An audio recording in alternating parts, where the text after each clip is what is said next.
Assalamualaikum warahmatullahi wabarakatuh. Kembali lagi berjumpa di channel Pustaka Guru. Pada video kali ini kita akan melanjutkan untuk pembahasan soal prediksi maupun soal tryout untuk materi pedagogik di modul yang ke-6, yaitu konsep penilaian. Nah, bagi teman-teman ataupun Bapak Ibu guru yang baru menemukan video ini ataupun ingin mengerjakan soalnya, silahkan Bapak Ibu kerjakan dulu. Link ada di deskripsi dan pastikan Bapak Ibu sudah mengerjakan. Baru Bapak Ibu bisa untuk melanjutkan menyimak video pembahasan ini. Baik, bagi yang sudah mengerjakan silahkan simak video pembahasan soalnya. Soal yang pertama, penilaian dilakukan dengan 3 pendekatan. Salah satunya adalah assessment for learning. Contoh assessment for learning adalah titik-titik. Nah, teman-teman, di sini ada penilaian dengan 3 pendekatan. Salah satunya adalah assessment for learning. Nah, apa contohnya assessment for learning itu? Nah, sebelumnya teman-teman harus paham dulu dari 3 pendekatan ini. Yang pertama adalah assessment of learning ya. Jadi yang pertama adalah of learning. Of learning ini artinya penilaian yang dilaksanakan setelah proses pembelajaran selesai untuk memberikan pengakuan terhadap pencapaian hasil belajar. Jadi assessment ini, of learning ini dilaksanakan setelah selesai pembelajaran dan tujuannya adalah untuk mengetahui pencapaian hasil belajar. Nah, contohnya di sini adalah ujian nasional, kemudian ujian sekolah, kemudian berbagai bentuk penilaian sumatif. Nah, berbagai macam bentuk penilaian sumatif itu contohnya adalah seperti tes akhir semester atau tes kenaikan kelas. Nah, seperti itu ya untuk assessment of learning. Yang pertama of learning. Nah, kemudian yang kedua adalah assessment for learning. Nah, ini yang ditanyakan sesuai dengan soal adalah assessment for learning. Assessment for learning ini dilakukan selama proses pembelajaran dan biasanya digunakan sebagai dasar untuk melakukan perbaikan proses belajar. Nah, contohnya adalah penugasan, kemudian presentasi, ada proyek, kemudian kuis ya, kuis untuk pembelajaran tiap pembelajaran itu. Oke. Ini contohnya. Kemudian yang kedua adalah assessment as learning. Tadi for learning, sekarang as learning, yaitu fungsinya mirip dengan for learning ya, assessment for learning. Kemudian fungsinya adalah sebagai formatif. Ini sama dengan for learning. Jadi as learning ini juga sebagai formatif yang dilakukan selama proses pembelajaran berlangsung. Nah, contohnya adalah apa? Penilaian diri, kemudian penilaian teman sejawat. Ini adalah contoh assessment as learning. Nah, soal yang pertama adalah contoh assessment for learning. Ini adalah titik-titik. Kalau tes sumatif ini masuk ke dalam of learning ya. Jadi ini bukan, ini masuk kepada of learning. Kemudian penilaian diri ini bukan for learning tetapi as learning ya. Kemudian penilaian proyek, nah ini baru masuk yang for learning. Kemudian ujian sekolah ini juga of learning. Ya, jadi soal nomor 1 jawabannya adalah yang C ini ya, teman-teman. Penilaian proyek. Nah, seperti itu ya teman-teman untuk contoh-contoh dari 3 pendekatan penilaian ya. Mudah-mudahan nanti soal yang ini juga akan keluar entah yang mana yang contoh dari of learning atau for learning atau bahkan as learning. Demikian kita lanjutkan untuk soal yang kedua. Berikut ini adalah langkah-langkah penting dalam perencanaan penilaian yang bukan, jadi yang ditanyakan adalah yang bukan, termasuk langkah-langkahnya adalah A. Menentukan tujuan penilaian, B. Menentukan teknik observasi, C. Menentukan bentuk penilaian, atau D. Memilih teknik penilaian. Nah, teman-teman pahami dulu langkah penting dalam perencanaan penilaian itu. Yang pertama adalah menentukan tujuan penilaian, kemudian yang kedua adalah menentukan bentuk penilaian, yang ketiga memilih teknik penilaian, yang keempat adalah menyusun kisi-kisi, yang kelima menyusun soal, dan yang keenam adalah menyusun pedoman pensekoran. Nah, baik Jadi untuk nomor A ini adalah betul ya, tujuan penilaian. Kemudian menentukan teknik observasi ini salah. Menentukan bentuk penilaian juga betul. Memilih teknik penilaian juga betul. Maka jawaban nomor 2 adalah B. Jelas sekali ya, di sini adalah yang bukan, itu adalah menentukan teknik observasi. Baik, kita lanjutkan. Oh ya, ini teman-teman bisa cek juga di halaman 133 ini ya, tentang langkah-langkah penting dalam perencanaan penilaian. Oke, kita lanjutkan untuk soal yang ketiga. Pak Ahmad sedang melakukan diagnostik kesulitan belajar untuk beberapa siswanya. Salah satu langkahnya adalah menganalisis lembar jawab ulangan untuk mengetahui jumlah jawaban benar dan salah. Cara ini dilakukan untuk mengetahui kesulitan belajar ya. Jadi ini kasusnya adalah kesulitan belajar. Tindakan Pak Ahmad tersebut merupakan langkah titik-titik. Baik, untuk langkah-langkah ini Bapak Ibu bisa pahami mengutip dari Bapak Prayitno di buku berjudul Buku Bahan Pelatihan Bimbingan dan Konseling. Nah, ini ada langkah-langkah dalam mendiagnosis atau meremedial kesulitan belajar. Di antara adalah yang pertama adalah identifikasi masalah. Kemudian pertama identifikasi kasus, kemudian yang kedua adalah identifikasi masalah, yang ketiga identifikasi faktor penyebabnya, kemudian yang keempat adalah prognosis atau perkiraan kemungkinan bantuan, yang kelima rekomendasi, dan yang keenam adalah baru remedial. Nah, di tahap identifikasi masalah ini, guru dapat memeriksa buku catatan atau pekerjaan siswa. Hasil analisis dalam aspek ini akan membantu mendiagnosis kesulitan belajar. Jadi ini termasuk langkah pada identifikasi masalah ini ya. Yang D ya, ini jawaban D ya, identifikasi masalah. Kalau pertama kan kasusnya adalah kesulitan belajar, kemudian identifikasi masalahnya apa, kemudian baru nanti memperkirakan penyebab dan memperkirakan tindakan seperti itu. Baik, kita lanjutkan untuk soal yang keempat. Manakah di bawah ini yang benar tentang penilaian formatif dan sumatif? Ditanyakan di sini, teman-teman harus paham dulu apa itu formatif dan apa itu sumatif ya. Coba kita cek. Penilaian formatif digunakan untuk mengukur hasil belajar setelah proses pembelajaran selesai. Nah, ini bukan formatif ya. Kalau untuk mengukur hasil belajar setelah proses pembelajaran ini bukan formatif tetapi sumatif. Jadi jawaban yang A ini salah ya. Kemudian penilaian sumatif digunakan untuk memperbaiki proses belajar ya. Memperbaiki proses belajar ini adalah bukan sumatif tetapi formatif, kebalik ya. Jadi kemudian yang C, penilaian formatif digunakan untuk mendeteksi perkembangan penguasaan materi. Nah, ini betul ya. Jadi formatif itu salah satunya adalah untuk mendeteksi perkembangan penguasaan materi. Nah, yang D, penilaian sumatif digunakan untuk mendeteksi perilaku peserta didik. Nah, ini kalau mendeteksi perilaku juga termasuk ke dalam formatif juga. Formatif ya. Jadi formatif salah satunya adalah mendeteksi perilaku peserta didik, mendeteksi perkembangan penguasaan, dan juga untuk fungsinya memperbaiki proses belajar. Jadi jawabannya adalah yang C ya, yang benar ya, karena yang A, B, dan D itu salah atau kebalik gitu ya. Oke, sampai di sini sudah paham ya. Nanti teman-teman bisa membedakan apa itu penilaian formatif dan sumatif, bahkan juga contohnya juga ya.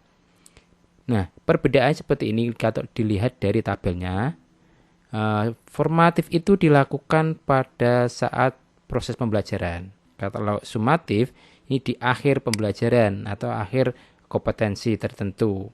Kemudian tujuannya adalah mengetahui perkembangan penguasaan siswa. Kemudian yang ini adalah bertujuan untuk mengetahui pencapaian belajar. Kemudian yang ketiga, untuk formatif ini digunakan untuk memperbaiki proses pembelajaran. Kalau sumatif digunakan untuk bukti mengenai apa yang dikuasai oleh peserta didik gitu ya. Kemudian hasil formatif itu tidak dipakai untuk menentukan nilai rapot. Nah, ini tidak ya.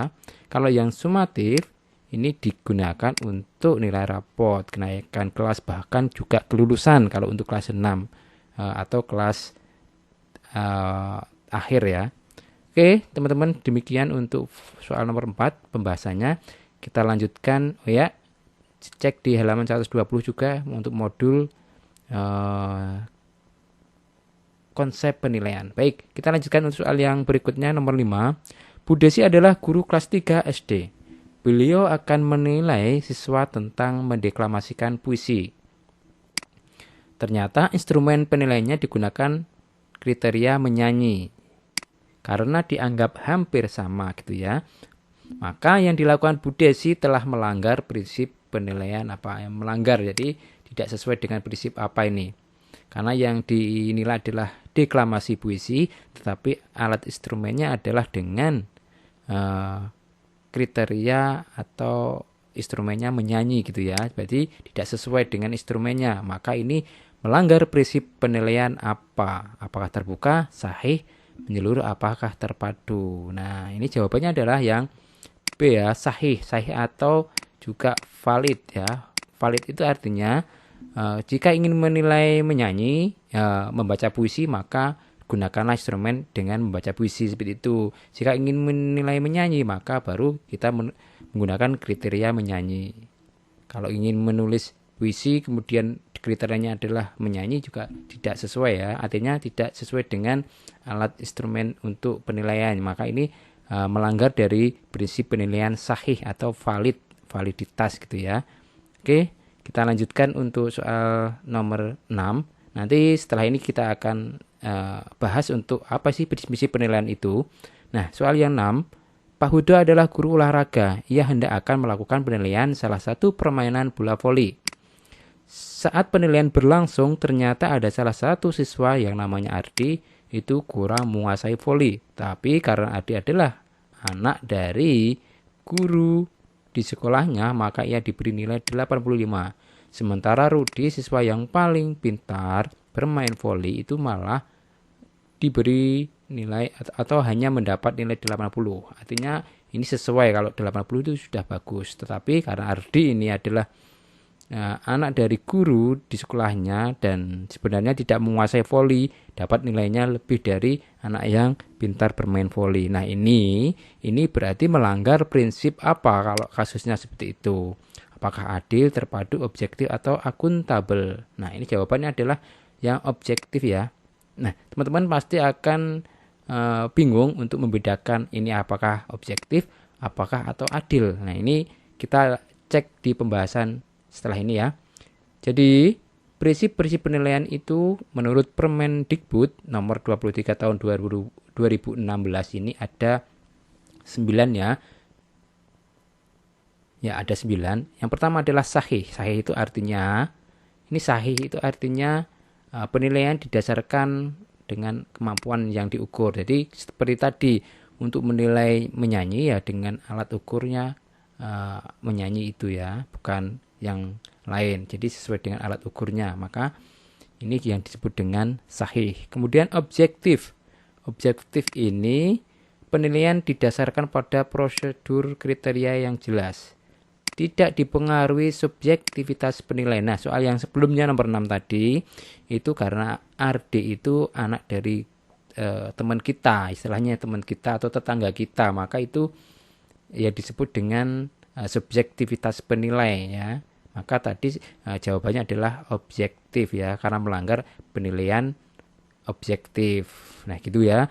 Nah, kemudian adil, di sini adil itu karena didasarkan pada latar belakang ya, agama, suku, budaya, adat istiadat, ekonomi, dan gender. Misalnya, anak-anak yang laki-laki akan selalu mendapat nilai di atas anak perempuan. Itu kan tidak adil ya, karena di latar belakangi yang sama itu ya, laki-laki dan perempuan, atau mungkin agama dengan atau suku budaya gitu ya. Suku misalkan suku Jawa nilainya segini, suku yang lainnya nilainya segini. Ini berarti tidak adil ya, karena bukan dilihat dari kemampuan tetapi dilihat dari latar belakangnya. Ini namanya yang tidak adil. Beda dengan objektif tadi. Objektif itu lebih ke spesifik anak tertentu, anak salah satu anak misalkan itu anak tetangga, kemudian atau anak teman kita, itu yang disebut dengan subjektivitas penilai gitu ya. Kemudian yang terpadu ini adalah merupakan salah satu komponen yang tak terpisah dengan pembelajaran. Namanya terpadu, itu penilaian itu harus tidak bisa dipisah dengan pembelajarannya. Kemudian terbuka ini adalah apa ya? Ya diketahui oleh pihak yang berkepentingan. Artinya gini, anak-anak misalkan anak-anak ataupun orang tua harus tahu kriteria penilaian itu seperti apa atau prosedurnya penilaian itu seperti apa sehingga mereka tahu kalau anak mendapat nilai 80 itu dari mana saja caranya seperti itu namanya dengan terbuka. Jadi guru melakukan penilaian secara terbuka. Kemudian menyeluruh atau berkesinambungan itu artinya di sini mencakup kompetensi semuanya, yaitu kompetensi penilaian sikap, pengetahuan dan keterampilan kalau menyeluruh ini ya. Oke. Kemudian sistematis artinya sesuai penilaian itu sesuai langkah-langkahnya atau tahap-tahapannya itu ya, tidak loncat-loncat seperti itu. Kemudian beracuan kriteria itu ya jika jelas mengacu pada pencapaian kompetensi yang ditetapkan, kriterianya apa saja gitu. Kemudian yang terakhir adalah akuntabel. Akuntabel ini berarti dapat dipercaya, baik dari prosedurnya, tekniknya maupun hasilnya. Jadi nilai itu misalkan ada orang tua yang bertanya tentang nilai anaknya, kok bisa dapat nilai 60 itu dari mana? Itu kita bisa mempertanggungjawabkannya. Itu yang disebut dengan prinsip akuntabel gitu ya. Baik, ini tentang prinsip-prinsip penilaian hasil belajar ya, sesuai dengan Permendikbud nomor 23 tahun 2016. Baik, kita lanjutkan untuk soal yang ketujuh. Perhatikan aspek sikap berikut: tanggung jawab, kerjasama, kemudian menghargai, mandiri, dan jujur. Kompetensi sikap yang akan dinilai dalam kegiatan diskusi. Jadi yang dinilai dalam kegiatan diskusi itu apa saja nilai sikap atau kompetensi sikapnya. Jadi yang pertama apa? Tanggung jawab, itu betul ya, nomor 1. Kemudian kerjasama itu betul, karena diskusi itu harus tanggung jawab, kemudian kerjasama dan menghargai juga masuk. Kalau mandiri dan jujur ini tidak masuk, karena mandiri dan jujur itu lebih identik dengan penilaian individu itu ya. Jadi jawabannya adalah yang D nih ya, 1, 2, dan 3 gitu ya. Nah ini ya pembahasannya seperti ini. Kompetensi sikap yang dinilai pada diskusi itu ya tanggung jawab, kerjasama, menghargai, dan lain sebagainya. Kemudian kalau untuk sikap mandiri dan jujur itu lebih pada tes dan penguasaan individu saja. Baik, kita lanjutkan untuk soal yang ke-8. Pak Soleh mengadakan ulangan dengan KD menentukan hasil operasi bilangan pecahan. Dari 20 siswa ternyata 12 siswa tidak tuntas. Maka tindak lanjut yang harus dilakukan Pak Soleh adalah titik-titik. Nah, kasusnya seperti ini. Jadi ada 20 siswa, ternyata 12 tidak tuntas. Jadi 12 per 20 kalikan 100. Ini kan tidak ada istilahnya lebih dari 50% lah ya. Ini kan kalau 50%-nya adalah 10 gitu ya. Kalau 20 itu 50% 10. Nah, ini 12, maka lebih dari 50%. Nah, kalau lebih dari 50%, maka tindak lanjut yang dilakukan di sini adalah melakukan pembelajaran ulang dengan media atau metode yang berbeda. Ini ya, ini syaratnya adalah lebih dari 50%. Nah, oke, kita bahas ya untuk lebih detailnya. Pada pembelajaran remedial itu kalau yang kurang tuntas atau tidak tuntas di bawah KKM-nya antara 0 sampai 20 itu maka diberi bimbingan cara khusus atau individu ya, bimbingan individu atau bimbingan perorangan individu. Kemudian kalau yang mengulang atau yang tidak tuntas itu 20 sampai 50 ini ya, 20 sampai 50 maka diberi tugas-tugas kelompok. Kalau jadi kurang dari 20 tugas atau bimbingan individu. Kemudian kalau 20 sampai 50 ini tugas kelompok. Nah, sesuai dengan soal ini nomor 8 ini kan lebih dari 50% yang mengulang atau yang tidak tuntas. maka di sini adalah pemberian pembelajaran ulang dengan metode dan media yang berbeda. Jadi jawabannya yang C nih ya. Melakukan pembelajaran ulang dengan media atau metode pembelajaran yang berbeda seperti itu. Jadi teman-teman harus menghitung dulu berapa persentase siswa yang tidak tuntas. Intinya yang tidak tuntas yang dihitung. Baik, seperti ini ya untuk soal nomor 8. Kita lanjutkan untuk soal 9. Ini sama kasusnya.